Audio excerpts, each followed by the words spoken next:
Hey, welcome back. This video is on metaphors, more specifically, the wild, amazing power of metaphor. For those of you who may not know the term, a metaphor is a word or phrase from one thing that is used to refer to another thing in order to show or suggest that they're similar. Thanks, friends from Brittanica. The opening image, and this one right here on the bottom right of your screen, is a thing called a metaphor map.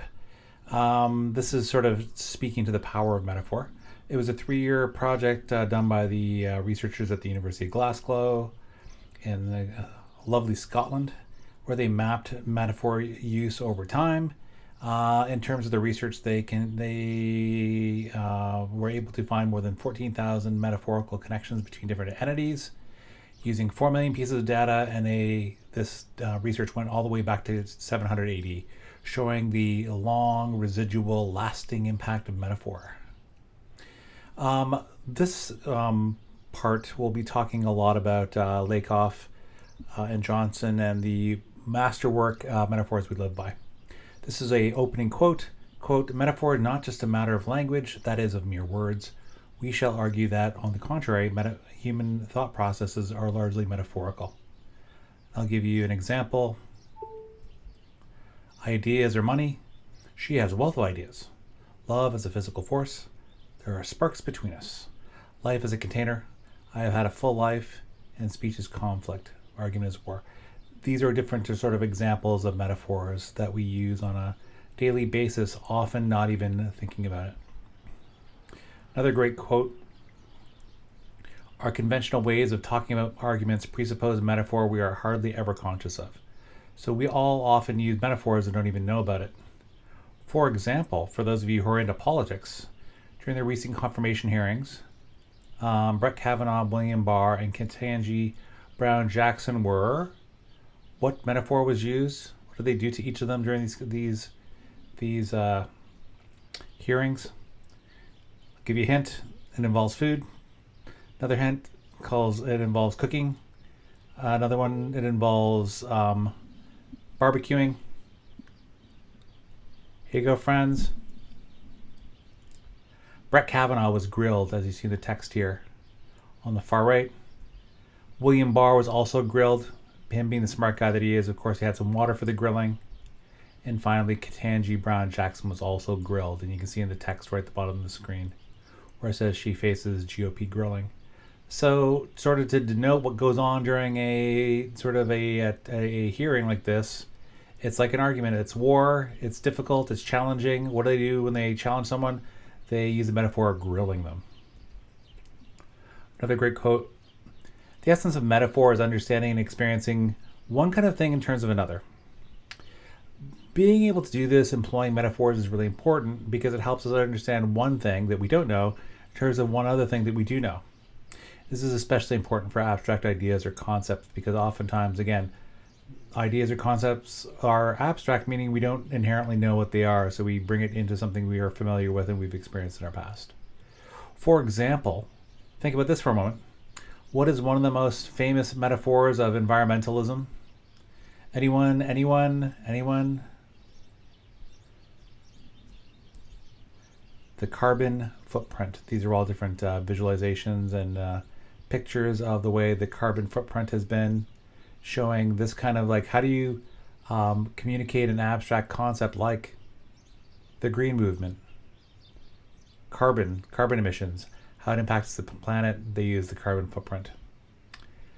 I would make an argument with the snowshoe and the cleats, respectively, that the green movement, the carbon footprint metaphor, I think it's kind of past its peak.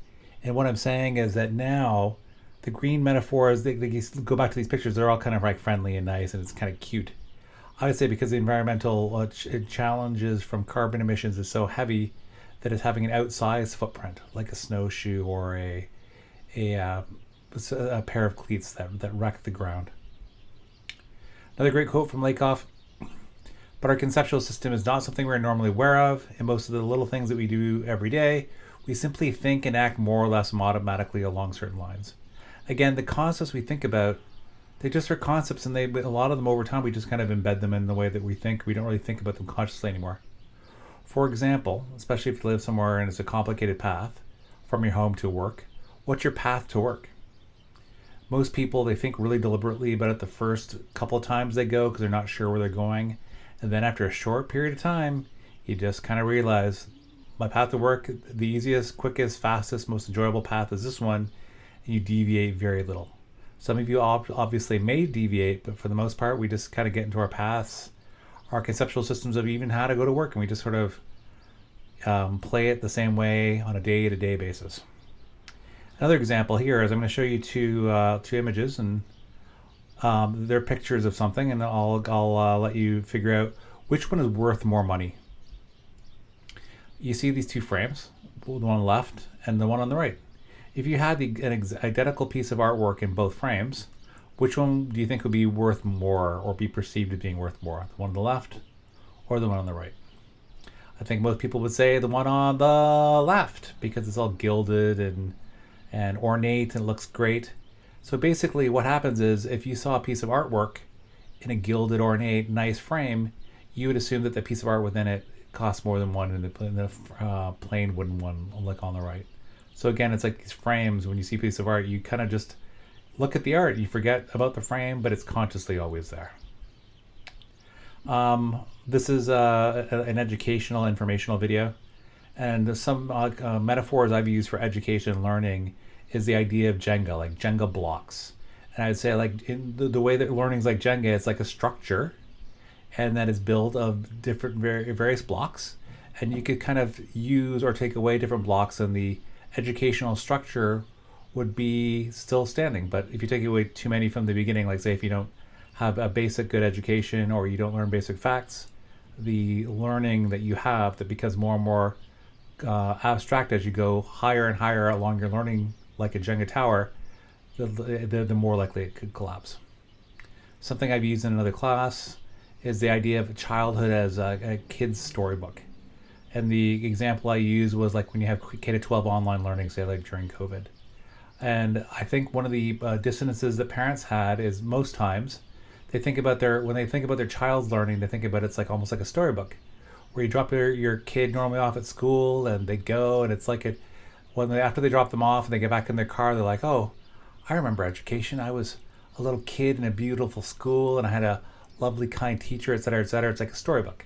However, when you did the online face-to-face learning, when parents actually saw what was going on in class, this kind of kid's storybook metaphor kind of went away, where if you really watch what's going on in the classroom, it kind of is much different than when you remember when you were a kid.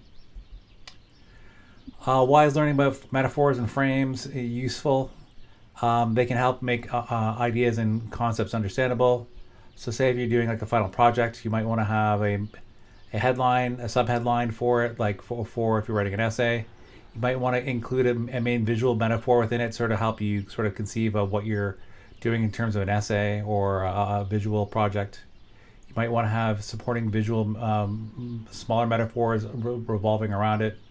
Then you also might want to include quotes and ideas and stats, whether it's a visual project or more of a traditional essay. Can you give a couple of metaphor examples? What is the problem with metaphors?